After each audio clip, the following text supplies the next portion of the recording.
Hey gang, welcome to another episode of Prophet of Doom. This is going to be one of the last ones that actually shows up on the Naked Diner feed. It's going to be getting its own feed, so check over in iTunes for it somewhere around Monday or Tuesday. I'll remind you of that when the next Naked Diner comes out.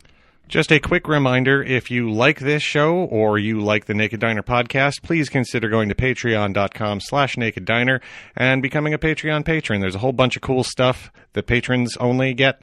You should check that out. All right, thanks. On with the show.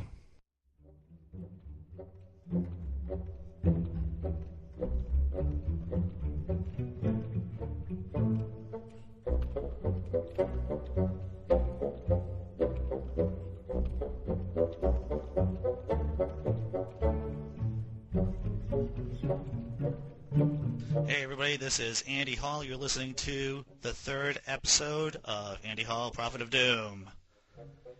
You're all chomping at the bit, probably, to start talking about Nazis. Nazis are everywhere, particularly in the South, particularly in Charlottesville, and soon to be franchising out and going to a community near you. But hold on. Before we start talking about Nazis, I want to talk about China and India. For those of you who do not know, for those of you who are not aware, who are not glued to the BBC news site, Chinese soldiers and Indian from the subcontinent, Indian soldiers are facing each other in a small mountainous area. There is an intersection of the country of Bhutan. I don't know if I'm pronouncing that right. It could be Bhutan. It's not Bhutan. It's Bhutan, probably. It's certainly not Bhutan. Between Bhutan, India, and China. India and China fought a war in 1962 about their borders. It's never really been certified where the border is. However, there is an agreement that none of the three sides are going to change the status quo. Well, China decided it wanted to put a road in this particular area, and that changes the status quo. Now the Chinese do this. This is what they do. They just kind of like move in, start building stuff. It's like the islands that they're doing in the South China Sea. You know about that, right? The man-made islands in the South China Sea. That's probably going to be launching some kind of conflict in the next 10 or 20 years. There's already back and forth between the Chinese government and our government being America. So I just assume everyone who's listening to this is an American, and I'm apologizing for that. So this conflict in the mountainous areas between China, Japan, and Bhutan, there have been soldiers. There's been a standoff. And today, there is a BBC article about how there is rock throwing. If you want to know how stupid our species is, you just got to read this article, and you should go to the BBC site. When am I recording this? I'm recording this on Wednesday morning, so who knows? Maybe there's going to be more crazy stuff happening in this little area of the world by the time you listen to this, my friends.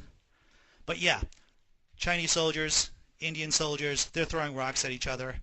The article states that Indian soldiers are interlocking their arms and preventing Chinese soldiers to build their road.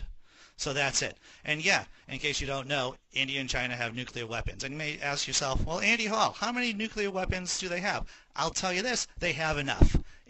How many megatons does it take to cause trouble? I don't think that many megatons. And believe me, they have them tipped.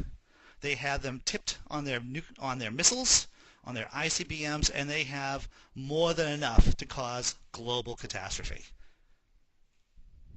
All right. So now that you feel a little bit better about the world as it is, you've taken the right pill at the very least. You're still not in the Matrix. Now we get to talk about Nazis. Nazis in Charlottesville. Now most of you already know about Nazis. And that's what they are. All right, you can call themselves alt-right. That's fine. Right? It's like when liberals rebranded themselves as progressives. We know that you're liberals. All right, there's no surprise there. There's no surprise. When Nazis decided to rebrand themselves as alt-right, same thing. You want a white ethno-state. Thank you very much. That's pretty clear what you're shooting for. And when you say white ethno-state, what you really mean non-Jewish white ethno-state. Because a lot of Jews could be considered to be white. They have white skin. But we know that it's a very qualified term that you're talking about there when the alt-right talks about a white ethno-state. And you know what? I have to tell you, you fucking idiots who are Catholics, who happen to be in the alt-right, you fucking idiots. You know, when here in America, when the basic Protestant death cult says white ethno-state, they don't include you, my friend. The KKK, you know, they only took you Catholics in because they needed manpower. As soon, or if this white ethno-state takes an effect, let me tell you what's going to happen. Jews, gone, and I think we know what gone means, right? There's a historical record about what that means. And as soon as a white ethno-state takes solid power, those Baptists, those Methodists, they're going to look at Catholics and they're going to say, sorry, Charlie. White ethno-state wants real Christians. They don't want you guys. They don't want Mary worshippers. They don't want saints that people pray to. They want real Americans, and real Americans want Protestants. The real thing. The cream on the milk. That's what it is. Jesus fucking Christ. And I have to tell you, you know, there is this controversy about whether or not it's okay to tear down Confederate monuments. I'm just saying this, whether it's right, whether it's wrong, I'm willing to give your organization a few dollars of my hard-earned money if you guys are going out there and tearing down monuments of Confederate soldiers. Robert E. Lee, fine. You know what Robert E. Lee did along with Jeffy Davis there? Jeffy Davis, the president of the Confederacy during the Civil War? They made sure that there weren't going to be any prisoner exchanges of black soldiers caught by the Confederacy back to the North. So what happened? What happened is that all prisoner exchanges stopped between the Union and the South, and you had overcrowding of prisons. So that's why you had shitholes like Andersonville. If you ever go on Google and image search Andersonville, and you'll see Holocaust, concentration, death camp-like images of Union soldiers stuck in that fucking shithole. Fucking Christ. Yeah, tear it down. Tear it down. Robert E. Lee, Stonewall Jackson, a lunatic. Even amongst lunatics, Stonewall Jackson was a lunatic. He was a preacher man, had to hold I believe it was his right arm up over his head during battle to make sure that he got the blessings of the Lord. Some weird superstitious behavior there, if there was any. Fucking Christ. I will tell you that I was pleasantly surprised. I was on Twitter the other day, and I saw Scott Adams. Scott Adams, he's not a perfect guy, right? He's the creator of Dilbert. He was a Trump supporter during the election. And I think that even though you may not like someone, even though I may not like all of their views, that person who you don't like, who you don't support all of their views, may have something intelligent to say. During the election, I noted Mr. Adams commenting on Donald J. Trump's rhetorical style about how he was able to mesmerize crowds by his crass stupidity, but it isn't really stupidity. All right, a lot of people rip on Trump. I rip on Trump, but the man knows how to get lunatics up, moving, and voting. So Scott Adams, he was on Periscope, and he answered the question of whether or not it's okay to get rid of Confederate statues. Now, I was expecting him to say something along the lines like, no, it's not okay. Keep the statues up. Not only is he supporting the idea of getting rid of Confederate statues, but the way how he communicated that to his audience was interesting, because the guy, the guy's forte, or fort, as the way it's supposed to be pronounced, is about communicating ideas.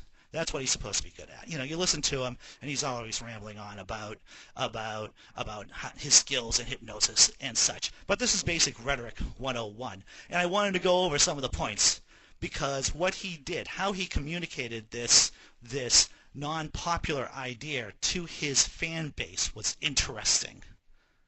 and worth, because this is like Jedi trick shit. I don't know if you ever have watched Penn and Teller, their magic act. What Penn and Teller does is that they explain the trick, or many times they explain the trick that they're doing, because it isn't real magic. They don't want you to fucking believe it's real magic. So as I'm looking at Scott Adams, I took down some notes about how he is communicating and persuading people, his fan base, not alienating his fan base. Because you could always just go out and just say, fuck you, this is what I think, you're fucking idiots. He didn't do that. And you could tell that he had prepared himself beforehand to communicate this unpopular idea amongst many of his Trump supporters. Probably many of his supporters are in the alt-right. What he did was he misdirected them. It was a little sleight of hand.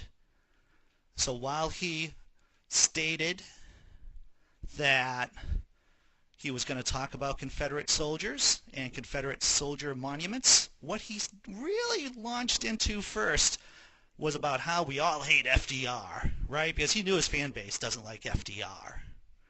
And so he misdirected them. He turned their emotions into going, FDR, yeah. He confirmed their biases. He confirmed his tribe right there. He solidified his support before saying something along the lines of asking a question. So after he said, hey, we all hate FDR, and if we should tear down FDR monuments, he went on and asked his audience, what is America? So after solidifying the support of his crew, so to speak, he then asked them a question and drew them into a dialogue. It was a great move. It was a good idea, good rhetoric stuff there. And then he went down, after listening to their answers, he gave his own answer, because his question was, what is America? People answered, and of course it was a rhetorical question because Mr. Adams already knew what his definition of what America is.